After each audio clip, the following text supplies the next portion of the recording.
A revenue target that doesn't have data behind it is really just a goal. And you may or may not hit it because you don't know what's driving it. The CRM is your most important thing. And then understanding when to hire, whether it's ahead of the curve, and understanding your people's utilization rate. The reality is, just because you haven't done it yet doesn't mean that it's not possible. You just have to find what is the gap that's causing that problem. KPIs will tell you that, and then uncover it. What one key piece of advice would you like to give to all the entrepreneurs and business owners watching and listening today?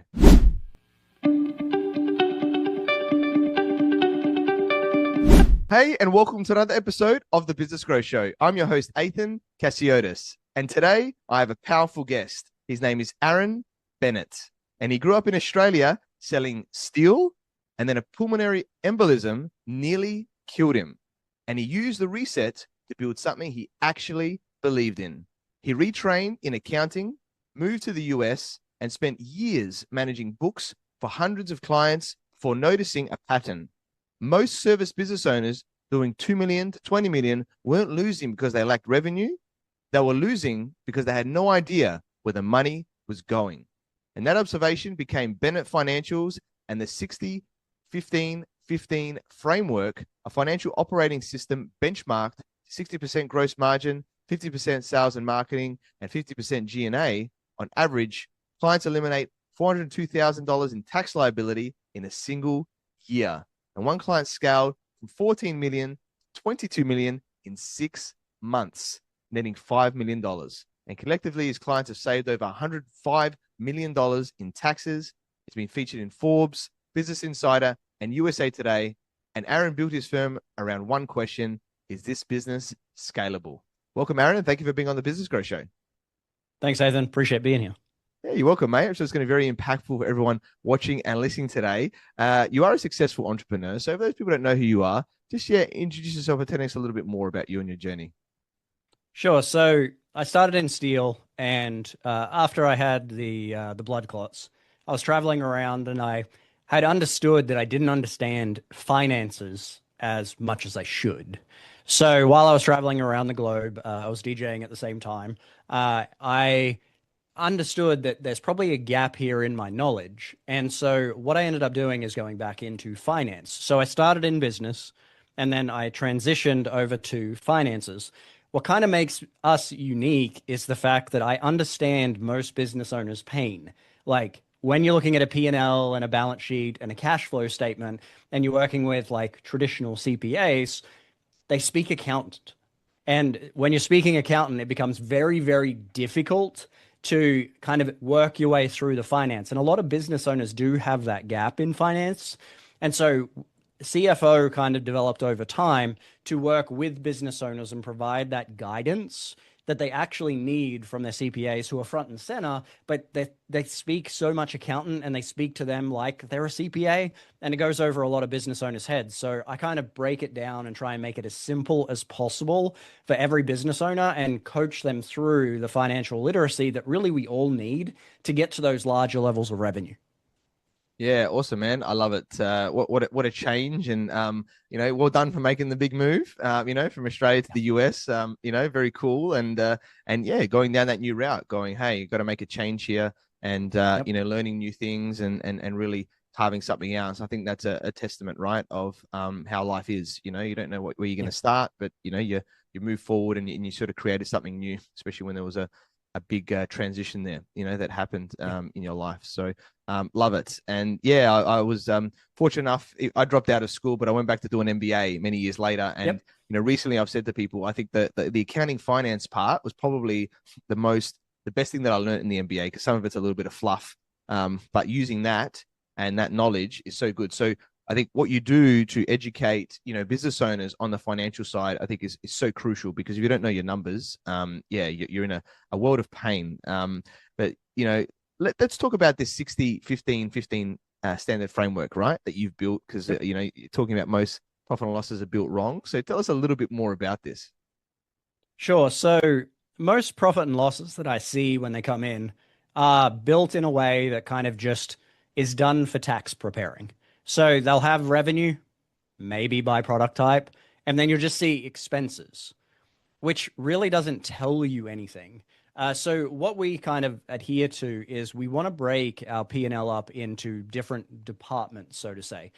We want to have like our gross profit or our delivery costs broken out, including payroll, everything associated with delivering that item at the top level.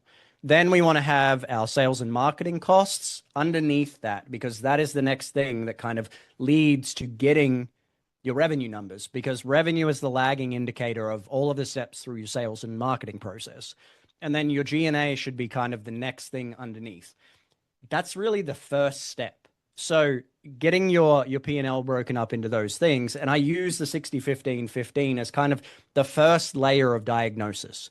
So if you're not at 60% gross margin, and so 40% of your revenue is used in delivery, we can identify a couple of things pretty quickly.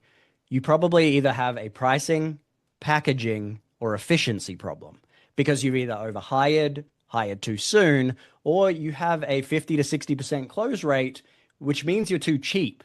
And you have to raise your prices to be able to get to a place where your delivery doesn't eat up all of your revenue before we get to sales and marketing and before we get to G&A.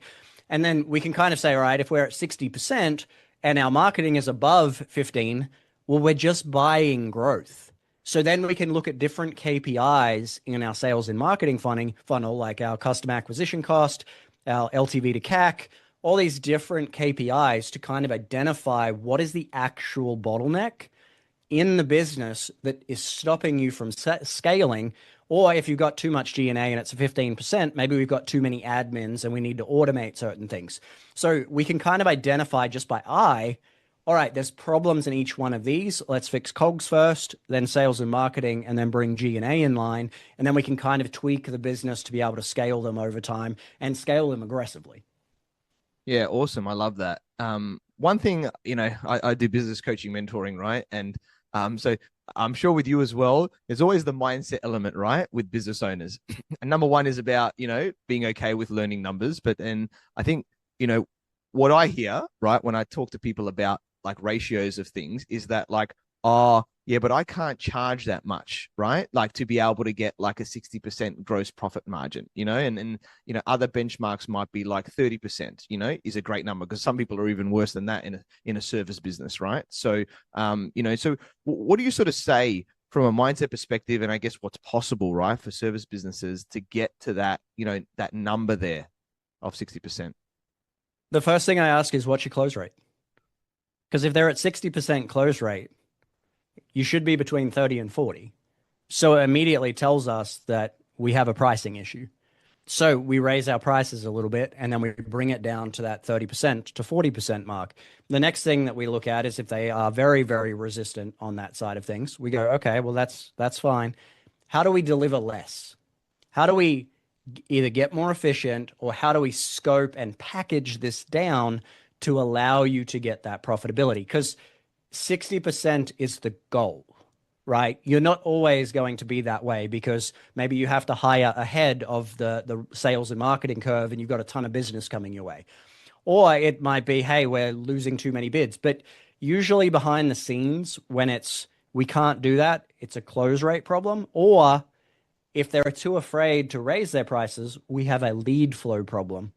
And lead flow is sporadic. So then we have to work on the sales and marketing function, because the person that's getting 50, 60 leads a month, even 40, will start to raise their price because they're getting too much work. And you automatically have to, because you need to slow down the amount of people coming in your front door. So you've got to raise that price incrementally over time to slow down the people coming through, because you can't hire quick enough. So there's all these little tricks that you can play through there. And so if they fight me there, I just go to the sales and marketing side.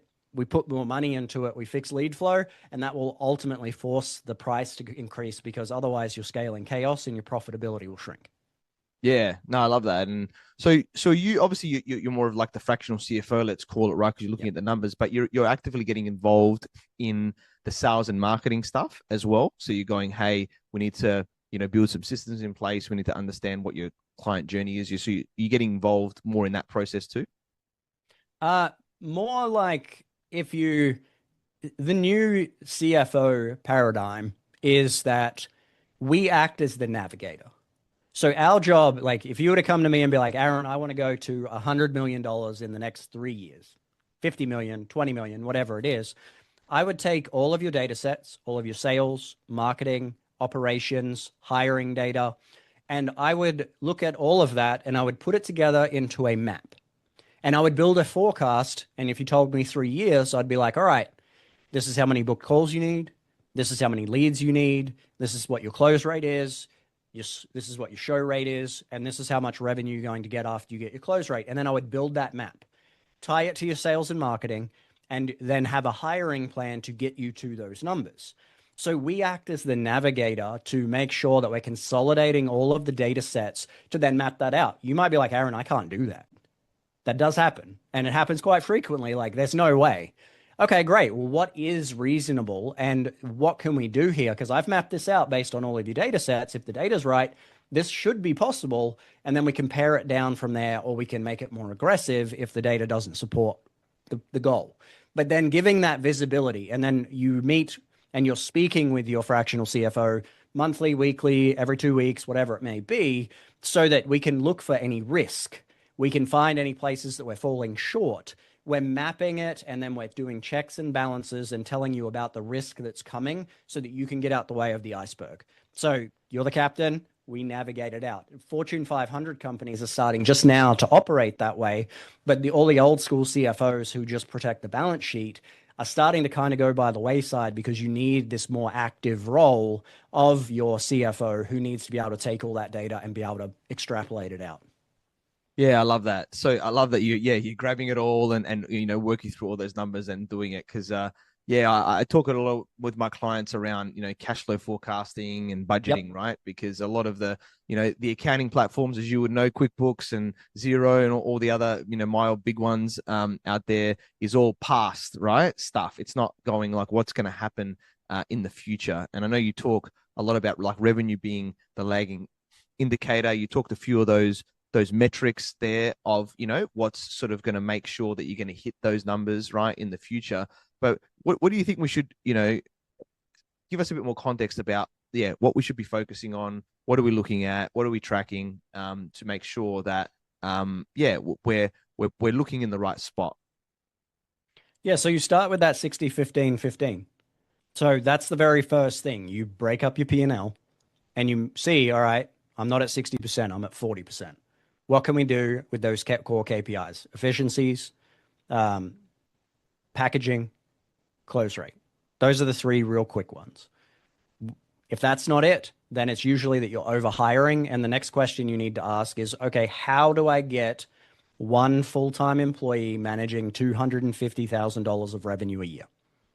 So that's the quick rule of thumb. You will have a salary cap, and it's in Simple Numbers is the book. I forget the gentleman's name who does that. You have a salary cap just like in footy. You can go to a certain level, and if you're at $1 million, you can have $250,000 worth of salaries, contractors, those types of things underneath that bucket, right? So we then get a 1-to-4 labor efficiency ratio. So that's the next thing that you would look at. Are we efficient with our labor? If the answer is no, then we need to work out how to do that. Then underneath the hood, we look at, all right, what is our customer acquisition cost? How much does it cost us to acquire a customer? All of it, commissions, sales and marketing, salaries, dues and subscriptions, CRM software, all of those things underneath the hood are all part of customer acquisition cost. And then we look at it from a lifetime value perspective. So we use gross profit, and then we look at our churn rate, and then we kind of extrapolate that out to get our lifetime value. Once we get our lifetime value and our customer acquisition cost, we divide one by the other.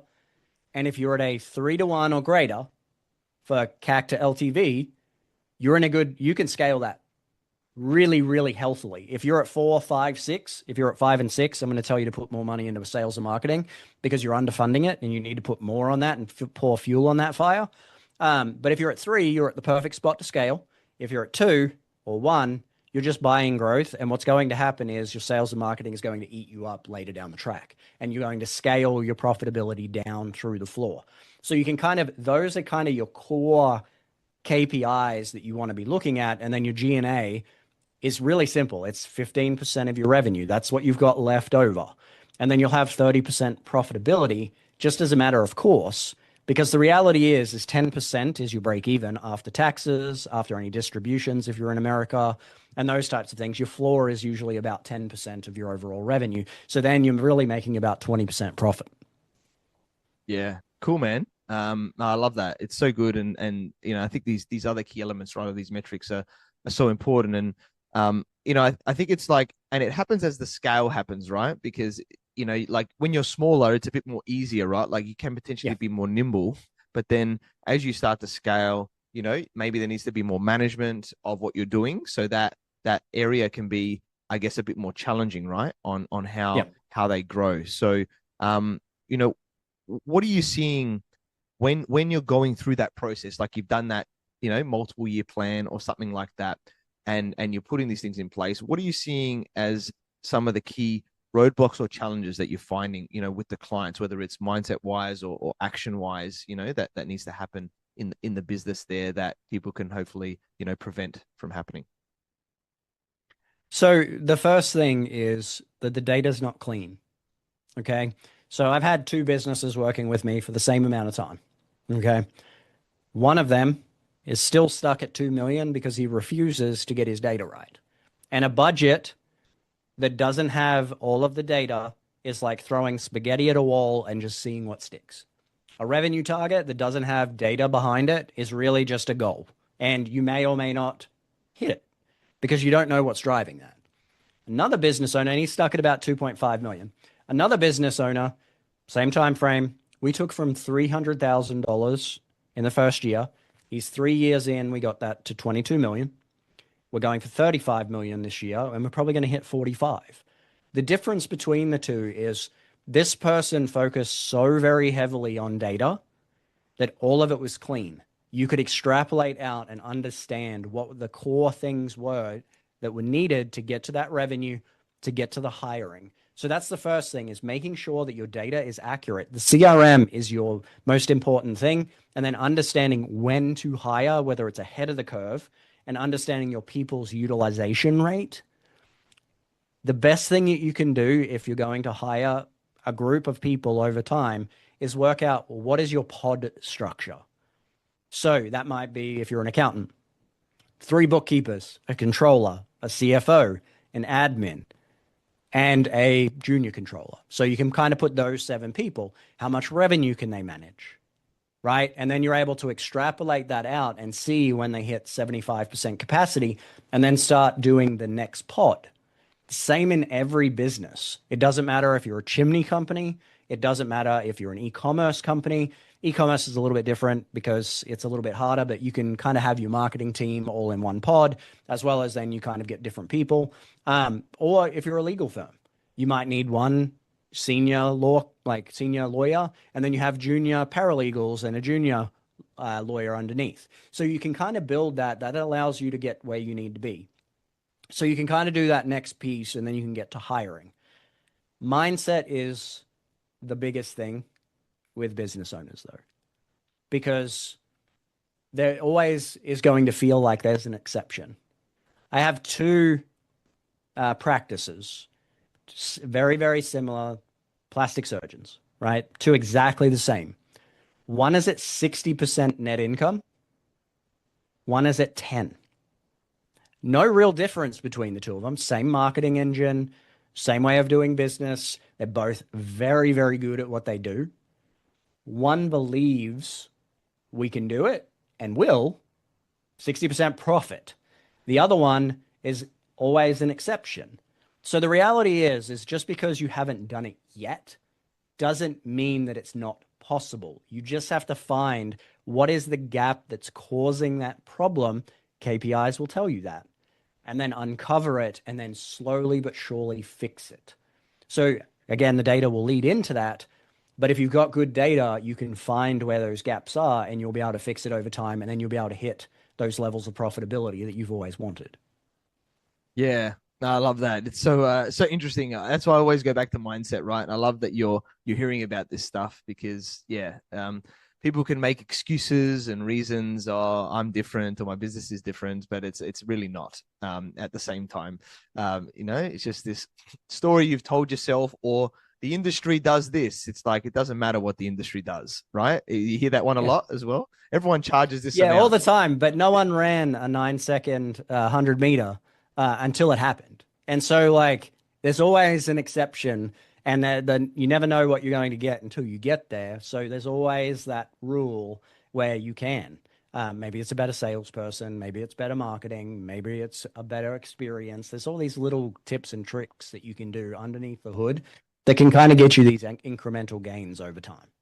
Yeah, I highly agree, and I think that's the most important. So everyone that's listening at this, right? It's like, you just got to believe that this is possible, and then you just got to get people around you, like Arron, to then go, hey, what's the plan? What are we focusing on? All right, let's execute the plan, right? On getting to that point. You basically got to believe it before it's happened, right? And what I like to say to my clients is like, borrow my certainty, there.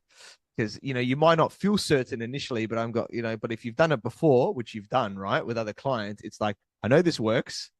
Trust me, believe this now. Let's do it, and then the proof will be there. And it's up to you. If you want to stay stuck, you stay stuck. If you want to get on the train and go along for the ride, then the possibilities are endless, right, from there. Yep.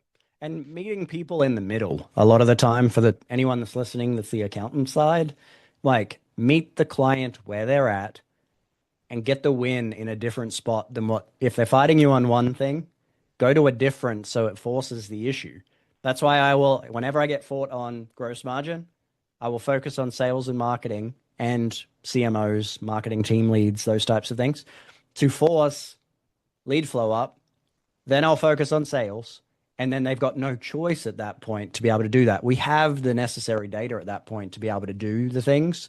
So there's a lot of little tricks that we can do as kind of the coaches and consultants and fractional CFOs that allow us to move and kind of flow like water and around those objections, and then work on a different point until they get to a point where it's like, oh, now it makes sense. And I'm going to do the thing just because I've got too many customers, or something else will flow from there. Yeah, definitely. And like, obviously you've got these key systems, right? Like, you got the accounting system, you've got the CRM, right? Let's just say as the two main systems within the business. Maybe they've got a job management system or something else as well. Are you sort of pulling information into something else, like a dashboard system or something else like that, where you're sort of like showing things in a different way of these key metrics, I guess, within the business, or you're sort of utilizing it within the current sort of system stack at the same time? Usually we pull from their current system stack. There's not a lot of good tools out there. Like, I've played with a lot. Um, it doesn't show the data the way that it needs to be shown. So some of this is manual, where we have to have access to their data sets. Like, we'll get access to Facebook or Google if they're doing those types of things. We'll have access to their finance. We'll have access to their payroll, so that we can set up a lot of things to kind of talk to each other. But there's certain functions where we legitimately just have to get reports emailed to us, hopefully automated from the system, to be able to hard code it into spreadsheets to be able to keep them up to date.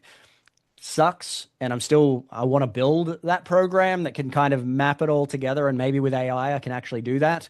But that's really one of the things. It's like, if you're driving 100 mile an hour without something that tells you how fast you're going, or like you don't even have any lights, you're probably going to hit a wall at some point. And it's forgiving at 500,000 in revenue, a million, 3 million even. As you get to those higher levels of numbers, it ain't so forgiving, and it can hurt you later down the track if you aren't careful. Yeah, definitely, mate. Completely agree. And I'm a big spreadsheet lover as well. Because you can adjust things, right? Like, you can play Yep. with numbers. I think that's the key part. Whereas in a system, it's sort of a little bit harder to do that, depending on how the system is created. But if you're going, hey, this is what we're projecting, like you said, you have that discussion, and then it's like, well, what if we hired more people, or we slowed it down here, or we increased this here, and you start to sort of do scenarios and things, and then you can build it out. So I know the value of that. It's just, yeah, you've obviously built that system of your own there. So that's awesome. I think that's really powerful. So everyone should, hopefully have some decent basic level Excel skills as well. You don't have to be a whiz. Let Arron or, the other people around you do that part, do the heavy lifting. Yeah. It's more about just going, being good with spreadsheets, right? And going, okay, this is a powerful tool, for business growth. And a lot of the time it hooks into like Claude. So you can start asking questions directly. A lot of these CRMs, a lot of the accounting structures, all back into Claude so that you can do that scenario planning if you need to. So you don't have to just do it on your own. Like we can help and we can guide and do all those types of things. But if you're a smaller company and you want to be nimble and you want to be quick, you can back into that data very, very quickly to allow you to kind of extrapolate out where you wanted to go if you know what questions to ask. Again, that's why frameworks are really, really good. It's because it's like, all right, what are the three things to get to gross margin 60%? Well, how do I get to 15% of my revenue to sales and marketing? And then it will start to extrapolate out those extra things. And it'll tell you the KPIs that you need to look at.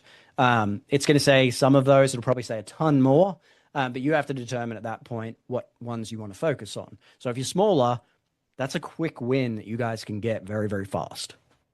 Yeah, I love that. Claude is so overtaken ChatGPT now, and the co-work function of connecting and all of that. It's yeah, it's quite cool with what's going on there. So yeah, great one for the smaller business owners to be able to take some control back and really start to love the numbers more, which we all should be doing as business owners too. That's awesome. Now you mentioned a little bit before around balance sheet, right? And I think, because other people understand the profit and loss, it's relatively simple. Obviously, the cash flows, probably the most important. Just making sure, because there's other things like taxes and liabilities. You're paying off leases and things there. With the cash flow, making sure you got cash, which is different to profit. But a lot of people probably don't understand the balance sheet as much, right? And you're talking about, if you're protecting the balance sheet, it could kill growth. So do you want to maybe just talk a little bit more around the balance sheet, what people should understand about it, and sort of what to do or not do if you want to get to where you want to go? First thing is if your accounting team is not reconciling your balance sheet every quarter, that is a problem. The reason I say that is because if your balance sheet is wrong, your profit and loss is wrong. I've had to recognize $500,000 of additional revenue in a company that was hidden on the balance sheet, and they didn't even have the cash for it. They got that over the last 3 years, and I then had to recognize that 500,000 because no one reconciled the balance sheet. That's the first step. Reconcile your balance sheet every quarter.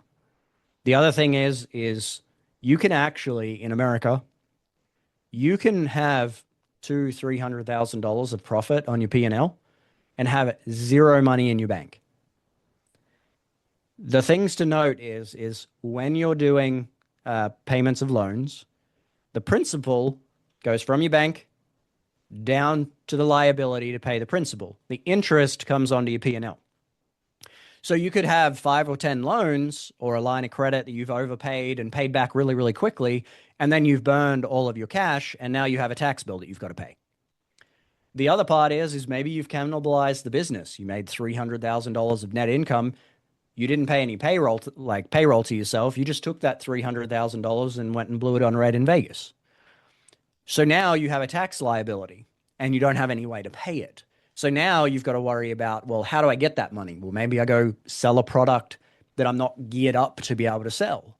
Maybe I've got to go and just close the next 10 deals at whatever I can to try and get enough money to pay the tax man so they're not breathing down my neck.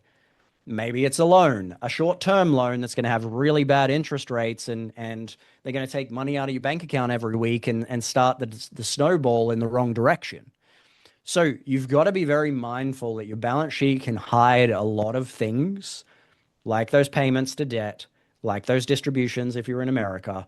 And if you're not careful, you can really get upside down very, very quickly. So you do have to be disciplined about it, and you do have to understand how the P&L and balance sheet play off of each other and how it impacts your cash, because a lot of business owners don't understand that you can be broke and still have a ton of money on paper.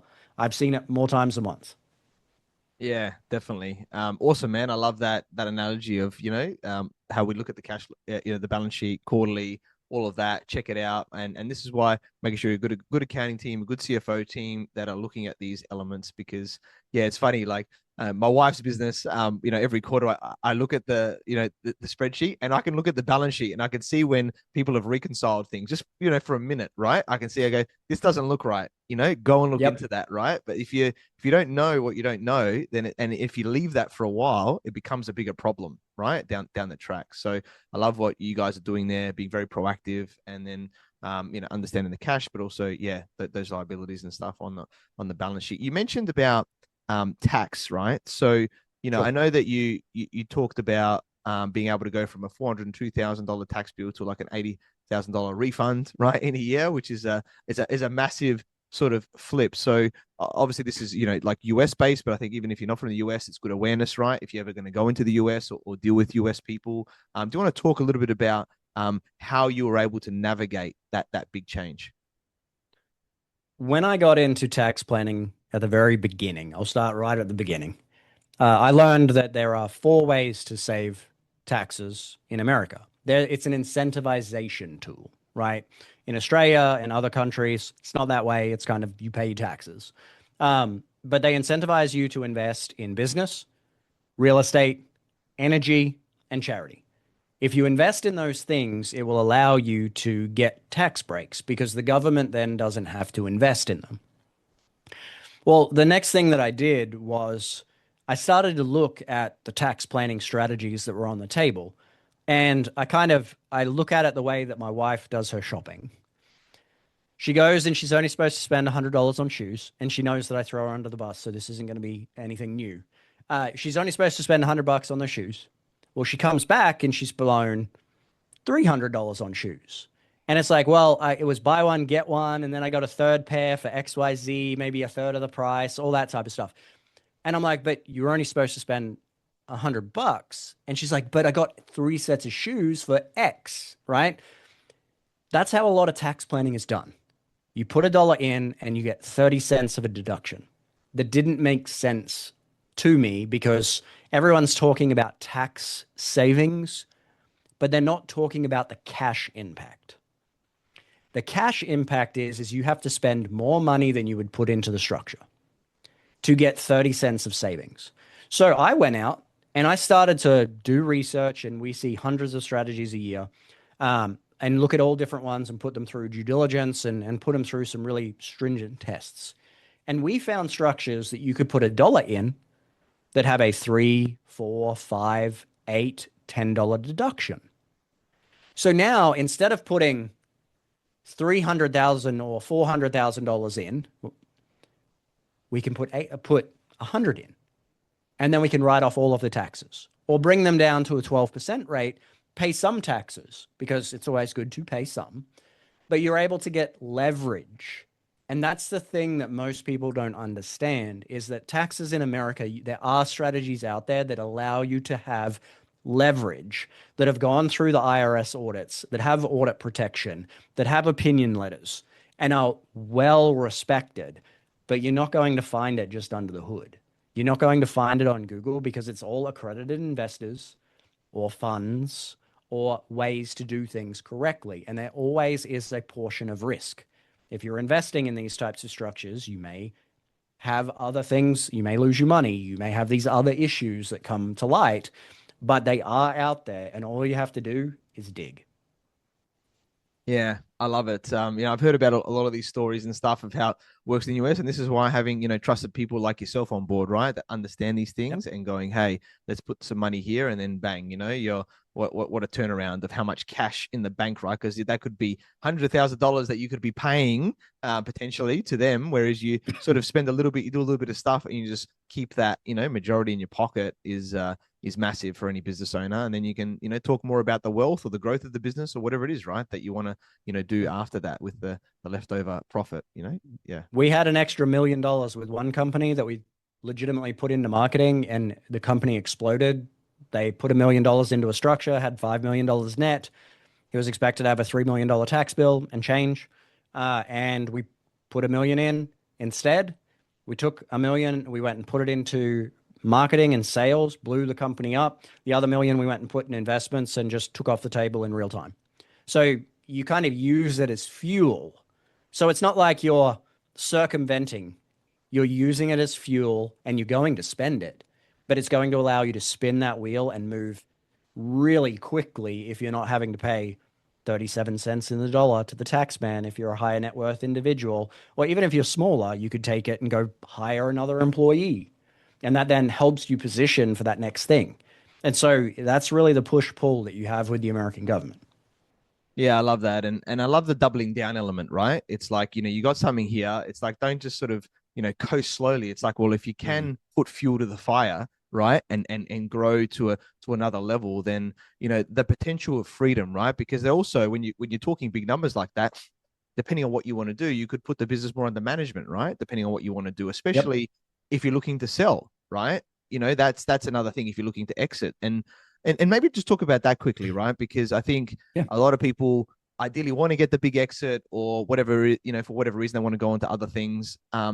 But you've got to get your financials right, because I understand this quite well, because you can't just, hey, buy, someone tomorrow go in and buy, because there's probably a lot of crap in there that's going to make it not necessarily Yep. good. So what are buyers looking at, that most business owners are not aware of, that they're going to make sure that's in place so that you have a very sellable business? Yeah, so there's a couple of things. The first is buyers love recurring revenue. So like if you want a really easy way to get a larger multiple, have recurring revenue. It's so much better for the buyer because they know, especially if you do year-long contracts, they know that that money is coming for the next year and they get that money pretty quickly. And that they likely understand what your churn rate is. So it's likely they're going to keep you on for 2 years and they're going to keep that money for the next 2 years. And that's going to pay back a portion of whatever they give you. It also, so your multiple goes up. The next thing is you've got to kind of look at three things. These are the three main things that I always look at in every business. Do we have customer risk? If 25% of your business is made up of 5 customers, you have a massive risk there. And that's ultimately going to hurt you. And they've probably got you kind of over a barrel. You're going to increase scope. And I've done this. So, like, I am guilty of this. You're going to increase scope and you're going to keep the client at the same amount and you're not necessarily skilled up to be able to do it. So, that's going to hurt the relationship over time. But you're going to say yes because it's so much money. And so there's going to be these little things. So vendor, and it could be one large client, and all of the rest are really small. And that one is going to make up a large amount of your revenue. That hurts you. If they're all whales, I would prefer that. If they're all minnows, I would prefer that as well. Like either side of that spectrum, or like a 50-50 split even, I will take every day of the week because that's going to alleviate a lot of that risk. The next question I'm going to ask is, if one of your primary vendors gets purchased by your competitor today, how does that hurt you? Vendor risk is the next thing, because I had a cybersecurity company have their prices, they got bought out. A vendor of theirs got bought out. Their prices went up 30%. They went to negative $1.5 million in the next 18 months. And I got them at the end of that. So now we're rebuilding the company. But vendor risk is the next thing. So you need to diversify across your vendors. That also gives you negotiating power because you're not like locked into one thing. Next is employee risk. Do you have one employee in the company that if they left tomorrow or got sick for 6 months or 3 months even, the business couldn't operate as usual? The answer is yes. Your multiples are going to drop through the floor. And then lastly, no one wants to buy a job. You're the last risk. And so that's the last piece of the puzzle. If your finances are in order and you have a good sales and marketing engine, you're going to start to see that those are the risks that you have to overcome. And you're the very last one that you want to kind of replace. And you don't necessarily want to just give that to the COO because now we have an employee risk. We need to diversify it and kind of hire in a triangle, hire in threes so that COO has 2 people under them.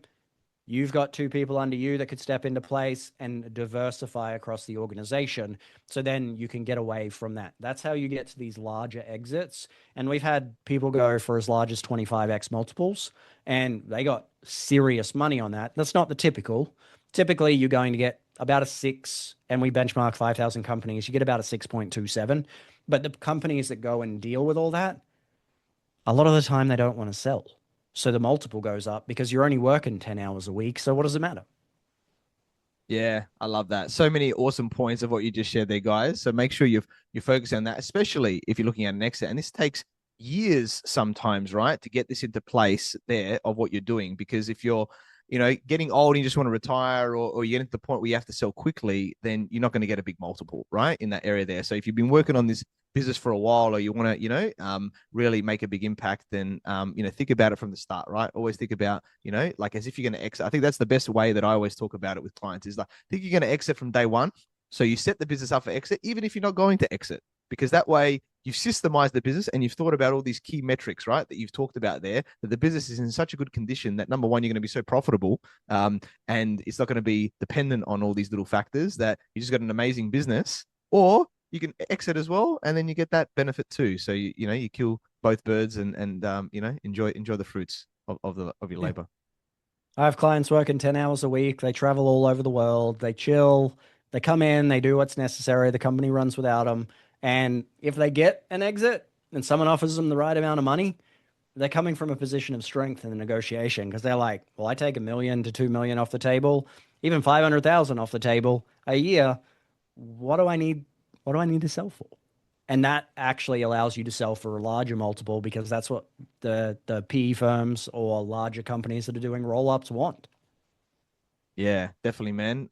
So awesome, and mate, you shared so much gold with us here today. And so yeah, just as we're wrapping up, what one key piece of advice would you like to give to all the entrepreneurs and business owners watching and listening today?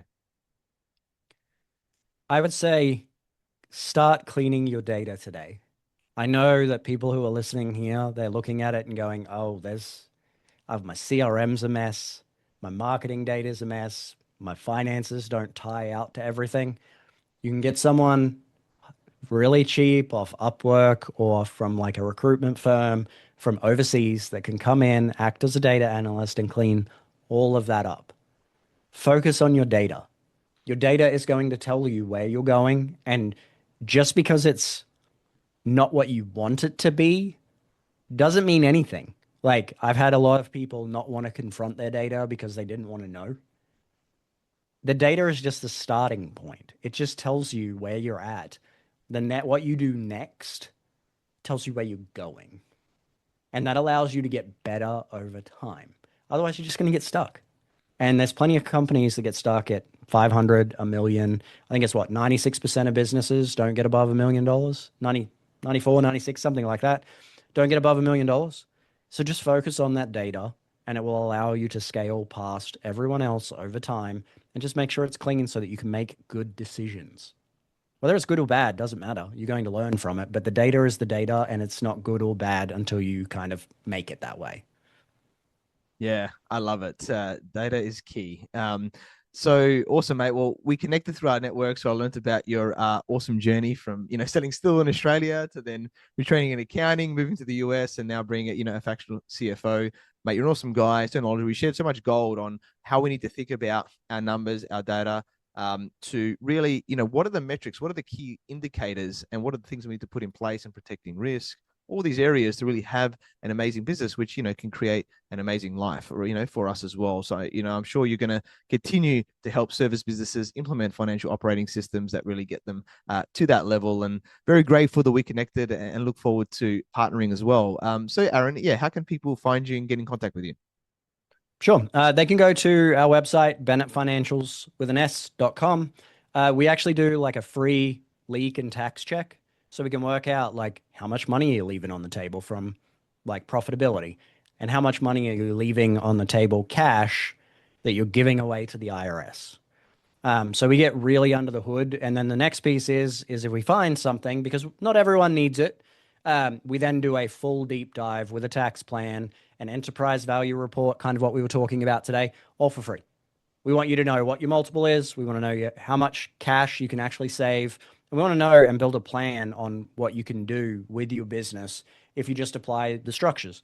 You can take the report and go and do it yourself, or you can use someone like us to go ahead and help you speedrun it. Awesome. That's a no-brainer, guys. So definitely get on that stuff. So much value of what Arron and his that team are providing there. So get on that report, look up the website, and and definitely follow Alan for Arron on the socials as well. We'll put some of them in the the show notes as well too. So you can connect with him on there and see what he's all up to. Mate, it's been a pleasure interviewing you. Thanks for being on the Business Growth Show. Thanks for having me. Thank you for watching and listening to the Business Growth Show, where we talk about everything on business growth. And please like, subscribe, and leave us a 5-star review. You can find me on LinkedIn, Facebook, Instagram, and YouTube as Ethan Cassiotis, or visit my website, ethancassiotis.com. And if you want to grow and scale your business, you'd reach out to me on any platform to see if we're a good fit.